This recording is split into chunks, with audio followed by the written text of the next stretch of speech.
మీ ఇంట్లో ఉన్న water pipes లో ఫ్లో తగ్గుతుందా? మీ వాష్రూమ్ లో ఉన్న ఫ్లోర్ పై వైట్ లేయర్ ఫామ్ అవుతుందా? మీ ఇంట్లో ఉన్న గీజర్స్ మాటిమాటికి పాడుతున్నాయా? అయితే మీ డొమెస్టిక్ ట్యాప్ వాటర్ లో హార్డ్నెస్ 150 ppm కంటే ఎక్కువ ఉన్నట్టే. మీకు తెలుసా వాటర్ లో చాలా రకాల మినరల్స్ ఉంటాయి. For example iron, copper, calcium, magnesium, chloride, lot of microbiology. వీటి కాంటెంట్ వాటర్ లో ఎక్కువైనప్పుడు ఇంట్లో ఉన్న పైప్స్, ఐరన్ పైప్స్ అయితే ఐరన్ పైప్స్ రెస్ట్ పట్టడం, స్కేల్ ఫామ్ అవడం, కనెక్టెడ్ ఎక్విప్మెంట్ దెబ్బతీయడం జరుగుతుంది. అయితే ఈ స్కేల్ ఫామ్ అవడానికి మెయిన్ రీజన్ వాటర్ లో హార్డ్నెస్ ఉండడమే. మన ట్యాప్ వాటర్ లో ఉన్న హార్డ్నెస్ ఎంత ఉందో దీన్ని ఎలా ఈజీగా ఫైండ్ అవుట్ చేయాలో మనం ఈ వీడియోలో చూద్దాం. దీనికి మనకు కావాల్సింది హార్డ్నెస్ టెస్ట్ కిట్. ఈ హార్డ్నెస్ టెస్ట్ కిట్ లో 30 ml test tube, buffer solution, equaliser, indicator and titrate ఉంటాయి. హార్డ్నెస్ టెస్ట్ కిట్ ఫస్ట్ మనం 10 ml ఆఫ్ వాటర్ శాంపుల్ ని తీసుకుందాం. దాని తర్వాత TH1 అది buffer solution, 1 spoon of buffer solution మనం వాటర్ కి యాడ్ చేయాలి. దాని తర్వాత బాగా కలపాలి. కలపగానే అది కలర్ మారుతుంది. బఫర్ సొల్యూషన్ దేనికంటే pH ని స్టెబిలైజ్ చేయడానికి.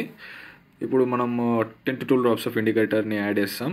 ఇండికేటర్ని యాడ్ చేయడం వల్ల ఏమైందంటే వాటర్లో హార్డ్నెస్ ఉందా లేదా అని చెప్పేసి మనకు తెలుస్తుంది. ఇప్పుడు వాటర్ అనేది రెడ్ కలర్ ఆర్ పింక్ కలర్కి వస్తే వాటర్లో హార్డ్నెస్ ఉన్నట్టే. సో మనకు పింక్ కలర్ వచ్చింది. దాని తర్వాత ఇప్పుడు మనం టైట్రైట్ డ్రాప్ వైజ్ యాడ్ చేస్తూ బాగా మిక్స్ చేయాలి. సో నేను ఒక డ్రాప్ యాడ్ చేశాను, అది రెడ్ కలర్ నుండి బ్లూ కలర్లోకి చేంజ్ అయిపోయింది. దీని మీనింగ్ మనం ఒక డ్రాప్తో ఆపేయాల్సి ఉంటుంది. ఇప్పుడు మనం వాటర్లో ఉన్న హార్డ్నెస్ని క్యాలిక్యులేట్ చేద్దాం. Equals to drops of titrate into factor. ఇక్కడ ఫ్యాక్టర్ వచ్చేసి 20, అడిషనల్ డ్రాప్స్ వచ్చి 1 డ్రాప్. సో హార్డ్నెస్ వచ్చేసి 25 ppm. ఈ విధంగా నీటి హార్డ్నెస్ ను కరెక్ట్ గా టెస్ట్ చేయొచ్చు. రెగ్యులర్ టెస్టింగ్ తో స్కేల్ ప్రాబ్లమ్ ని అవాయిడ్ చేయొచ్చు మరియు సిస్టమ్ లైఫ్ పెంచొచ్చు.